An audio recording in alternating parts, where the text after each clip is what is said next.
नमस्कार। आप सभी लोगों का स्वागत है आपके अपने YouTube चैनल विधि जागरण मंच में, जिसमें हम और आप विधि से संबंधित जो नए अपडेट्स हैं, सुप्रीम कोर्ट्स, हाई कोर्ट्स के जो लेटेस्ट जजमेंट होते हैं या संसद और विधानमंडलों द्वारा जो बनाई गई नई विधियां होती हैं, उनके संदर्भ में चर्चा करते हैं ताकि जो हमारे लिए नई विधियां बनी हैं या हमको जो नए आदेश सुप्रीम कोर्ट या हाई कोर्ट से मिले हैं उसके बारे में हम जानें और उससे लाभान्वित होकर के उसका लाभ ले सकें भविष्य में। उसी क्रम में आज हम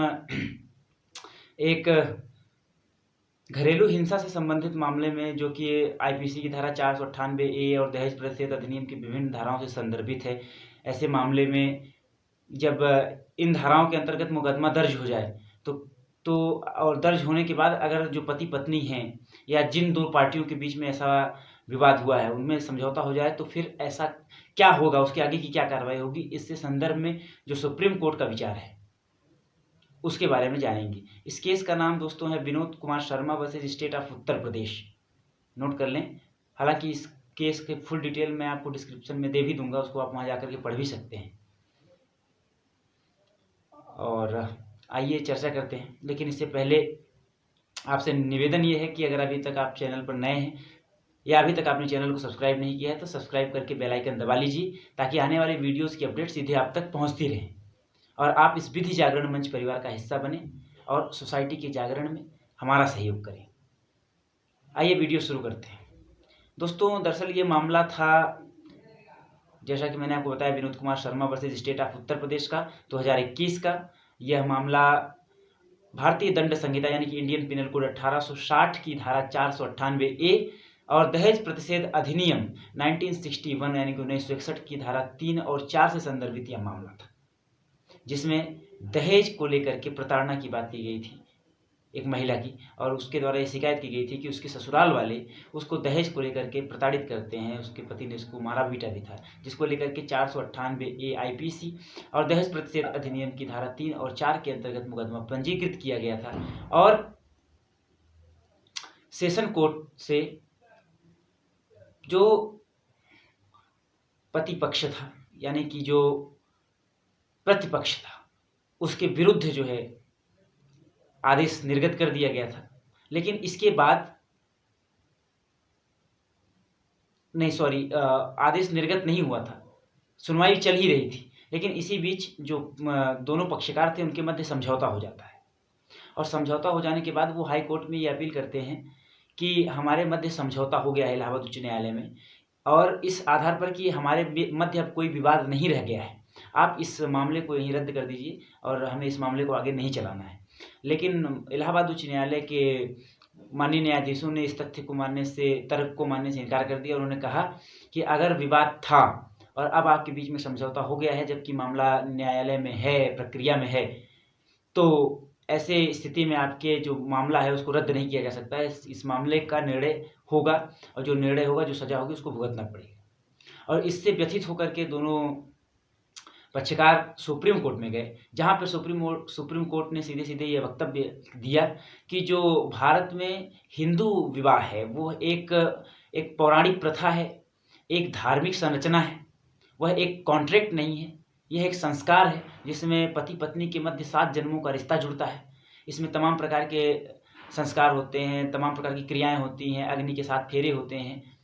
7 वचन होते हैं, सप्तपदी होते हैं, तमाम प्रकार की रस्में होती हैं, कन्यादान किया जाता है, सबके उपस्थिति में इहलौकिक और पारलौकिक दोनों तरफ से मान्यताओं को पूरा किया जाता है। तो ऐसी स्थिति में अगर किसी बात को लेकर के विवाद था या मनमुटाव था और वह मनमुटाव दूर हो गया है और मामला प्रोसेस में है, पेंडिंग में है कोर्ट्स में, और ऐसी स्थिति में अगर दोनों पक्षों में समझौता हो जाता है तो कोर्ट्स को यह चाहिए कि इस बात का ध्यान दें कि पति पत्नी का रिश्ता ऐसा होता है कि खासकर हिंदू धर्म में उसको हर स्थिति में बचाने की कोशिश की जानी चाहिए। इसीलिए जो हिंदू विवाह अधिनियम है उसमें धारा 10 जोड़ा गया है, जिसमें ये कहा जाता है कि संबंधों की पुनर्स्थापना की बात की जाती है। और जब भी कोई तलाक से संबंधित मामला आता है तो उसको कहा जाता है कि 1 साल तक आप न्यायिक पुनर्स्थापना में रहिए। अगर ऐसी स्थिति में संबंध ठीक हो जाते हैं तो आपको तलाक लेने की आवश्यकता नहीं है। हमारे पास ये प्रावधान है क्योंकि हम विवाह को संस्कार मानते हैं, तो इसको देखना चाहिए। और साथ ही साथ जो सेटलमेंट डीड है उसका जो क्लॉज 4 है उसको भी इसके साथ पढ़ना चाहिए। और उसमें भी कहा गया है कि अगर किसी मामले में दोनों पक्षकार ये चाहते हैं कि मामला समाप्त किया जाए और उनके मध्य अब कोई विवाद नहीं रह गया है, तो उस विवाद को वहाँ समाप्त कर देना चाहिए। तो चाहे आप लीगली देखिए या आप धार्मिक पौराणिक रूप से देखेंगे, सांस्कारिक रूप से देखिए, उसको सामाजिक रूप से देखिए, हर स्थिति में चाहे वो 498 का मामला है, दहेज प्रतिषेध अधिनियम का मामला है, इसमें हाई कोर्ट को यह ध्यान रखना चाहिए कि क्योंकि सामाजिक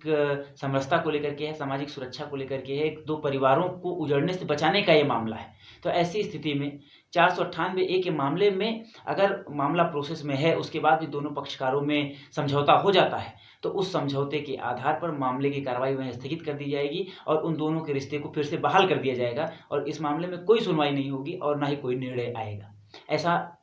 माननीय उच्चतम न्यायालय का ये मत था इस केस में। इस केस की डिटेल मैं डिस्क्रिप्शन में दे दूंगा, वहाँ जा करके आप पूरा पढ़ लीजिएगा, आपको समझ में आ जाएगा। लेकिन मोटी मोटा बात यही थी कि घरेलू हिंसा और दहेज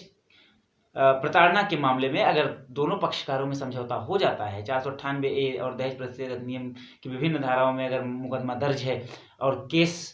अंडर ट्रायल है, ऐसी स्थिति में अगर दोनों में समझौता हो जाता है तो उस समझौते के आधार पर वो मुकदमा वहीं समाप्त करके उस केस को वहीं फाइनल कर देना चाहिए। तो ये था और इससे आपको जानना चाहिए क्योंकि इससे सभी को लाभ होगा। और ये बात आप भी ध्यान रखिए कि अगर आपके बीच में कोई मनमुटाव होता है, कोई ऐसी स्थिति परिस्थिति उत्पन्न होती है जिसकी वजह से आप न्यायालय की शरण लेते हैं और बाद में वो परिस्थिति ठीक हो जाती है, तो आप कोशिश करिए कि आपका रिश्ता बचा रहे और आप इस जजमेंट का सहारा लेकर के जो ट्रायल कोर्ट्स हैं, जो फैमिली कोर्ट्स हैं, उसमें आप अपनी बात रख सकते हैं। तो आशा है कि इस वीडियो से समाज को काफ़ी लाभ होने वाला है। आगे और वीडियोज़ के लिए जुड़े रहिए हमारे चैनल के साथ। धन्यवाद।